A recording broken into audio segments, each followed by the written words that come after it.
अस्सलाम वालेकुम। उम्मीद है आप सब खैरियत से होंगे। जैसा कि मैंने टारगेट पेपर में आपसे डिस्कस किया था, कुछ इंपॉर्टेंट एक्सरसाइज हैं, इनके इंपॉर्टेंट क्वेश्चन हैं, मैं आपके साथ शेयर करूंगा ताकि आपकी ज़्यादा से ज़्यादा हेल्प हो सके। ठीक है, कुछ बच्चों को था कि सर ये क्वेश्चन समझा दें, इसमें काफ़ी डाउट्स हैं और ये कई अक्सर वीडियोस में रॉन्गली समझाया गया है। ठीक है, जिसका आंसर बुक के आंसर से मैच नहीं हो रहा या वे गलत है। ठीक है, बहुत से टीचर्स को डायरेक्टली वे में समझाते हैं कि कैलकुलेटर यूज करना, तो फर्स्ट ऑफ ऑल आपका कैलकुलेटर अलाउ नहीं होता। अगर अलाउ होता भी है तो आपने उसमें स्टेप लाजमी करने हैं जितने के सवाल में होने चाहिए। ठीक है, तो सवाल शुरू करते हैं प्रॉपर वे में कि जिस तरीके से इसका आंसर रिक्वायर्ड है। ठीक है, देखिए ये सिंप्लीफाई है और इसमें आपको बकायदा दिख रहा है कि एक्सपोनेंट फॉर्म में वैल्यू मौजूद है। तो आपने इसमें करना क्या है कि exponent law of exponent use करना है, जो कि यहाँ मैंने मेंशन किए हुए। इनको यूज करते हुए आपने ये पूरा कंप्लीट सवाल सॉल्व करना है। मैं आपको ट्राई करूंगा सबसे ज्यादा इजी है तो सिंपलेस्ट वे में आपको ये क्लियर कर दूं। ठीक है, तो देखिएगा, याद रखें सबसे पहले अगर आपके पास इस किस्म का सवाल हो कि हर वैल्यू पे पावर हो, ठीक है, और उसके अलावा होल रूट हो, ठीक है, होल रूट हो या होल पावर हो, तो याद रखें सबसे पहले उसको खत्म कर दें।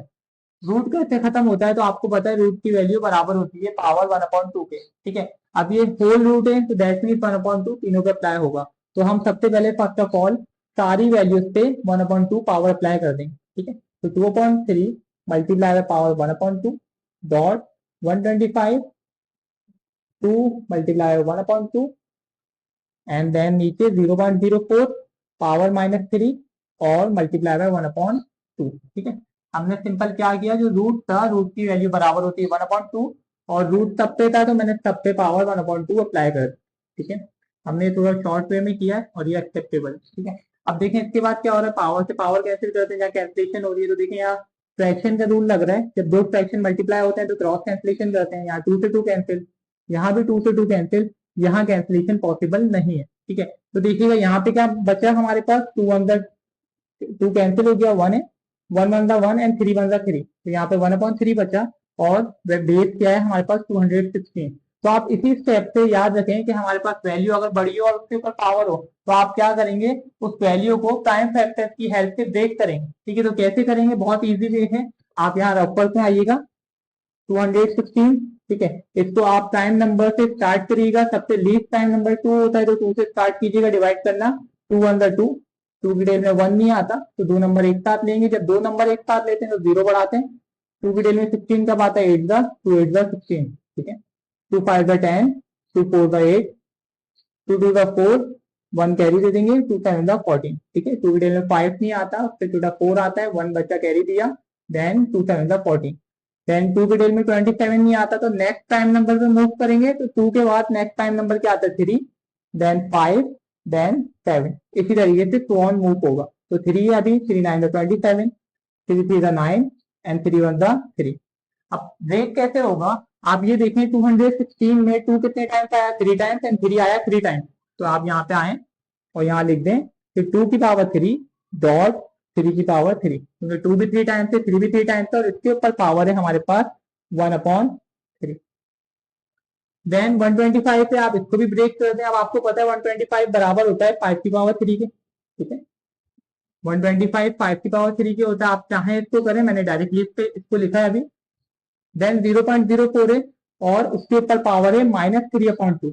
तो याद रखिएगा ये भी एक लॉ ऑफ एक्सपोनेंट है, मैंने यहाँ मेंशन किया है कि अगर आपके पास किसी बेस की पावर नेगेटिव है तो उस बेस को रेसिप्रोकल करो तो पावर पॉजिटिव हो जाएगी। जैसे कि हम ये a-3 न्यूमरेटर में था, हम उसको डिनोमिनेटर में ले गए तो +3 हो गया। तो सेम एज इट इज यहाँ करेंगे, 0.04 है उसको हम नीचे ले जाएंगे। अच्छा, सबसे पहले ये डेसिमल है तो इसको फ्रैक्शन में चेंज कर दें, तो इसके लिए भी रफ वर्क में आते हैं। 0.04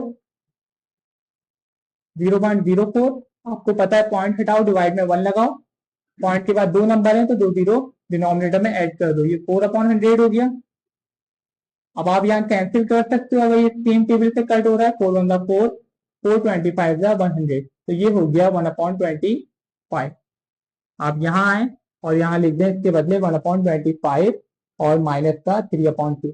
अभी हमने इसको पावर की साइन चेंज नहीं की, वो हम नेक्स्ट स्टेप में करेंगे। ठीक है, अब ऊपर देखिए क्या हो रहा है। अब देखिएगा, अगर आपके पास दो बेस मल्टीप्लाई हो रही हो, बाहर होल पावर हो और अगर उस बेस की पावर भी सेम है तो आप पावर को कॉमन ले सकते हो। तो आप इसके तरीके से लिख सकते हो कि 2.3 3 कॉमन आ गया। 3 क्यों कॉमन आया? क्योंकि दोनों की पावर 3 थी। ठीक है, अगर पावर पावर सेम हो दो बेस की तो उस वक्त पावर भी कॉमन ले सकते हैं। हमने 3 कॉमन लिया तो देखिएगा उसके बाहर पहले से क्या पावर मौजूद है, 1/3।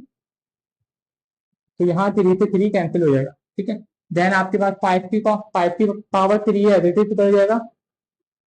नीचे देखिएगा, अब इधर देखिए वही रूल लगाएंगे कि पावर नेगेटिव है, इसको रेसिप्रोकल कर देंगे तो 1 नीचे चले आएगा एंड 25 ऊपर आ जाएगा। जब 25 ऊपर आया, 1 हमें पता है डिनोमिनेटर में नहीं लिखते, तो जब ये 25 थे और इसके ऊपर पावर -3/2 थी तो ये +3/2 हो जाएगी। इसके बाद देखते हैं 2 3 6 हो गया। यहाँ 5 की पावर 3 इसको अभी ओपन ना करें।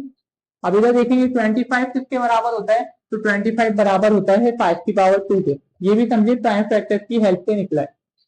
एंड इसके ऊपर पावर क्या है, 3/2। तो देखिएगा यहाँ पे भी क्रॉस कैंसिलेशन हो जाएगी, क्योंकि पावर के ऊपर पावर हो तो 2 मल्टीप्लाई होगा, इस तरीके से होगा 2 मल्टीप्लाई बाय 3/2 एंड 2 से 2 कैंसिल। तो आपके पास यहाँ 5 की पावर 3 बची।